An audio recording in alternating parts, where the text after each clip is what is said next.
Welcome back, artists. This week's lesson is going to be all about the art of splatter and how to create a blob or a splatter into a really cool creature. So we're going to call these our quarantine critters. And you can make yourself a whole family set of friends. And all we're going to need today is either watercolor paint or food coloring, or if you don't even have anything but markers, you can use markers mixed with water, and a straw, and then a black pen. So, if you're ready to make some art, let's get started. So the first step is to take either your food coloring or marker or watercolor paint and start to paint cute little watery blobs. The key is to keep them like a puddle. Once you have your puddle that you're happy with, go ahead and take a straw and blow into that puddle. You're going to see that there's going to be lots of splattery drips that kind of come off from that puddle. You can always go back and add a little bit more color. As you can see in that blue puddle, it didn't really take much of the color, so I'll be going back to add a little bit more.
Now that your splatters have dried, you're going to start to add your eyes. If you have a white paint pen on hand, you can go ahead and add those for the whites of the eyes. This is just going to help accentuate them, but totally not necessary.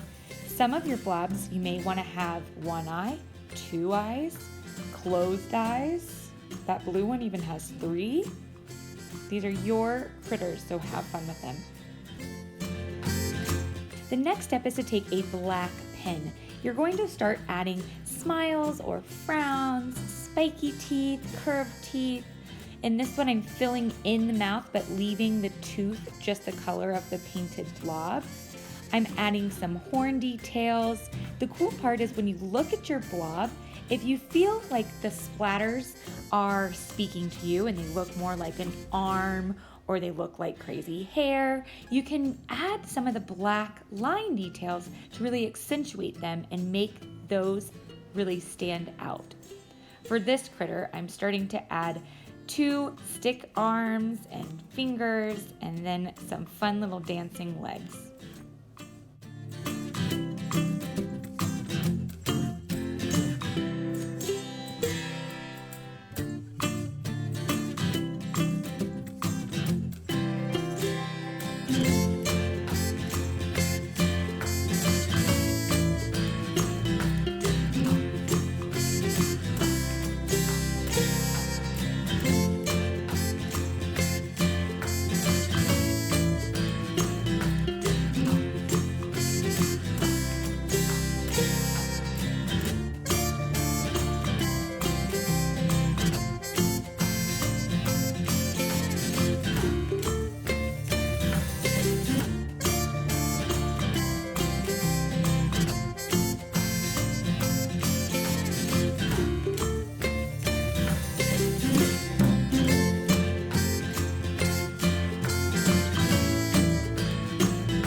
red critter is my absolute favorite. I just loved the way that the splatters went up and down from the body. So the top part I made horns and I added a nice line texture, but my favorite is how I added the legs coming off of those splatters. And to me, I later changed them into roller skates, and so you'll see coming up that he looks like he's balancing on one leg and just having a jazzy good time.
Your whole bunch of creatures and you've let them dry and you've added all of your fun little details, you could take this a step further and you could take a stick or a popsicle stick or a pencil to the backs of these and even stick it to your finger, and then you can turn them into like a whole little puppet, and you could put on like a whole show for your family. I love this guy, he's so cute.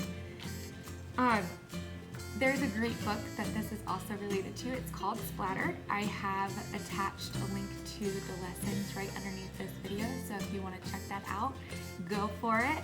You can get some ideas for all your adventures that your cute little blobs, your quarantine critters can go on. All right, I hope you had fun. I can't wait to see your pictures. Send them to me in the Google Docs or on my email. Bye, you guys. Happy creating.